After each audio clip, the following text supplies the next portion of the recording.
Welcome back, ladies, gentlemen, and all else to another video. Today we're covering a poorly written creepypasta about one of the cartoons that I enjoyed watching most as a youngling. A show that left a huge impact on me during my formative years. That show was Courage the Cowardly Dog.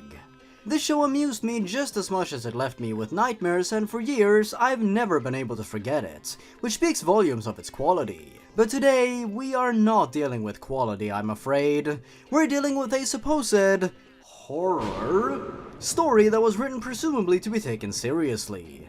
That will be interesting to think about as we go through it. Why wait when we can begin straight away? Let's go! Also, just warning you, this story features sexual violence at a certain point, very briefly mind you, but if you're bothered by subjects such as that, just be warned, okay? We good? Good. Let's begin. Okay, so it was just a normal Tuesday night, right? Yeah, tell me about it. I just showered and ate dinner and did school homework and got ready for bed. So normally I stay up a bit late to watch TV. My parents don't care, I have insomnia. Oof. Nothing good was on, so I switched to Cartoon Network because usually it amuses me, even if the show sucks.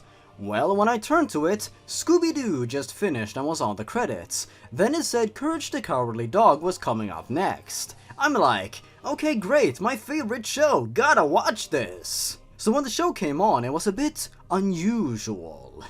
The entire show could be described as unusual, but okay. The title and all came on okay, but after the theme song ended, it cut to black for like 5 minutes. I tried to switch channels, but I noticed the batteries were dead and I was too lazy to change them. So I just sat there looking at the blank black screen for 5 minutes till the show came on. Why, do you have nothing better to do? Finally it came on, but then it just showed Courage staring lifelessly into the screen, like he was looking at me. His eyes were red, like just plain red, no pupils or iris or anything, just red. It creeped me out for a minute, but I was like, it's okay, I mean the show was always weird, so I thought it was fine, you know? But it wasn't. Oh no, I'm so shocked. I had lights on, but then they turned off. I checked the plug, it was in. I checked the bulbs, they were new. I checked the house, no shortage. So I'm like, screw it, just watch the damn show. Why? It's really boring right now. Also, you were too lazy to change batteries, but you were energized enough to check the plug, bulbs, and your entire house? Can you remain consistent? So I continued watching. Courage stopped staring and then began walking down this road that seemed to lead to nowhere. And he was holding a bloody knife. I was like, what the hell? Yeah, me too, the first mention of blood is here. He was walking for about 1 minute, and during that minute played music that sounded like it should have been in Silent Hill or something. Then it was staticky for a bit. Courage then walked to his house. The house looked black, like it was in a fire and was all ash. He opened the ashy door that creaked really loud, ear-bleeding loud, and I tried to turn the volume down on the TV, but it wouldn't. Tough luck. So all I could do was just cover my ears. It finally stopped and Courage walked into the house. It was dark inside. I just love the image of Courage slowly opening a creaky door just to annoy the viewer as he watches with unflinching eye contact and a little smile. He flipped a switch. The lights flickered on. He's in the living room. You see Muriel and Eustace were just sitting in their normal spots doing nothing. But their eyes were just plain white and very wide, like they were on drugs. Muriel said in some distorted voice, "Hello, Courage, what a nice dog," and walked up to him and petted him. Eustace said nothing for 10 seconds, then said under his breath, "Stupid dog," and cursed some words in a whisper to himself. They sat there for 20 seconds, staring blanklessly at poor Courage. Then Muriel took out her rolling pin thing you see on the normal episodes and beats Eustace without mercy constantly. What? Why? What's happening? Where did this domestic abuse materialize from? She hit him to the point where you hear him screaming in pain, and then you saw blood splattering. I kinda started to tear up a bit. It was sad, even though he was never my favorite. The screams and cry for help just sounded too real. Muriel then said, "Die, you bastard, and go to hell where you belong." She said it in that distorted voice again. It was freaking me out. Courage just stood there, still holding the bloody knife. I don't know what he was thinking, but I could tell it was just evilness. How very perceptive of you. He then started saying some words in a language I didn't understand, like a special language. Muriel then stopped hitting Eustace. Eustace was still alive, but was beaten up badly. He seemed like he had internal bleeding from the way he was coughing up blood, and had blood coming out of his eyes. Muriel looks at Courage. Some music plays. Again, it sounds like something in Silent Hill. Courage comes to Muriel, slits her throat. Why?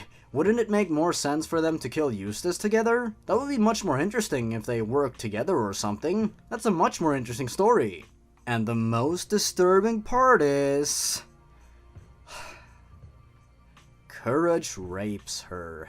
Come on. Don't put stuff like that in there just for shock. Don't do that. Spoilers, the inclusion of this bullshit is never mentioned again in the story and serves no narrative purpose whatsoever. So that's just awful. If you want to write a good story, don't put serious stuff like that in there for no reason. It needs to serve a purpose. I just sat there in disgust. I couldn't believe it. Courage takes Muriel and Eustace's bodies and puts them in the basement, where you see a lot of other dead bodies. He throws the two bodies into the pile of dead bodies. He then draws the pentagram around the pile of bodies. He then takes gasoline and a lighter and lights the pile of bodies on fire and says, "You belong in hell. Let Satan be with you. All hail Satan! Hail Satan! Satan is our leader." He said it in a loud, deep, distorted voice. And that's how you fucking jump the shark while doing multiple backflips. Satan worship is horrifying, right? Yeah, let's just put it in the story regardless of whether or not it makes any sense or not. It scared the shit out of me. Then Courage jumped into the fire and screamed in pain from the fire burning his flesh. You see blood and fire sparks go everywhere. Then the house burns to the ground, down to ashes. A storm hits and everything goes away, like nothing ever happened. Then the credits go on. They weren't normal credits. The music sounded like a 6-year-old was banging the piano and the violin in it was very scratchy. Huh? And then all you hear is static, and then screams, then laughing, like you were hearing hell itself. So static exists in hell? Okay. The only words that said was, "Made by Lucifer." What a specific thing for the devil himself to create.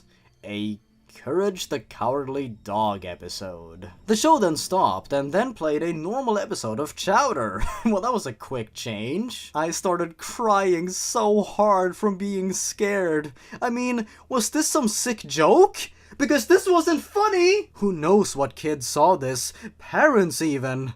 Or am I the only one who saw this? Probably, otherwise others would have heard about it. Wow. Just wow. I'm atheist and I don't believe in devils, angels, God, Satan, heaven, or hell, but I am questioning my beliefs now. All because of a cartoon episode, huh? How very profound. I called Cartoon Network the next day, questioning them about this. They said they don't remember playing that. In fact, Courage the Cowardly Dog wasn't even playing at that time. It was Adventure Time. It made me curious. I did enough research and questioning the network to the point where I couldn't get any answer. It was like the episode was meant for me. It made me feel sick to my stomach. So far, nothing has happened. I'm just praying that nothing does and this was all a dream. I will never think of this show the same again. Thank you for taking your time to read this. Have a good day. Bye. Why, thank you. You have a good one yourself. How very polite of you to say. Well, that was a story. I'm still trying to decipher what happened here. I guess this special episode was only viewed by our dear protagonist and was made by the devil himself in order to, give our hero a taste of hell? Or convert him? Or freak him out? Or was it just made by someone wanting to mess with people? Ugh. This story leaves you with many more questions than it answers, let me tell you that. If the story was just written in order to, I don't know, scare people, then whatever, but what was the point of anything really? Why did Courage murder people? Was there a reason for it? And subtext? I didn't really get anything out of it, and I'm willing to bet you watching this didn't either. It was just shocking and gruesome for the sake of being shocking and gruesome. It didn't really go much deeper than that, and for that reason, the story is just forgettable and ultimately very disposable. I barely remember what happened in it, and I just read it. The writing needed a lot of work, and suspension of disbelief can only go so far. The story was way too melodramatic at parts and made it hard to be taken seriously, and the inclusion of violence, satanic imagery, and all of that served no purpose, which makes the impact of these things extremely flaccid. If you want to use violence and disturbing imagery in your story, that's perfectly fine. But there are many ways to go about it, especially from a horror perspective. For example, instead of just having violence in there for violence's sake, you can delve further into the psychological and portray violence in a way that really leaves an impact. Violence that is visceral, used sparingly, and portrayed as rightfully disgusting and challenging. That way, once violence is used to make a point, it sticks with the reader or viewer of your work, and that can really get under people's skin. This story was a prime example of violence being used in the most superficial way possible, and therefore, it made it fall pitifully short. There's not much more I can add here. Thanks for listening to all this stuff, I really appreciate it. With that said, if you enjoyed this video and want to see more content like this, make sure you give this video a like and post your thoughts in the comments down below. You can also subscribe if you want to. If you're interested in updates for the channel, you can check out my Twitter, Instagram, or Snapchat, and if you're feeling extra generous, you can also check out my Patreon page. And if you want to support my channel while joining the Hoodlum Army, you can check out my merch store, Hoodlum Hijinks. Links are in the description. That should be all for now, kids. Thanks for watching, everyone.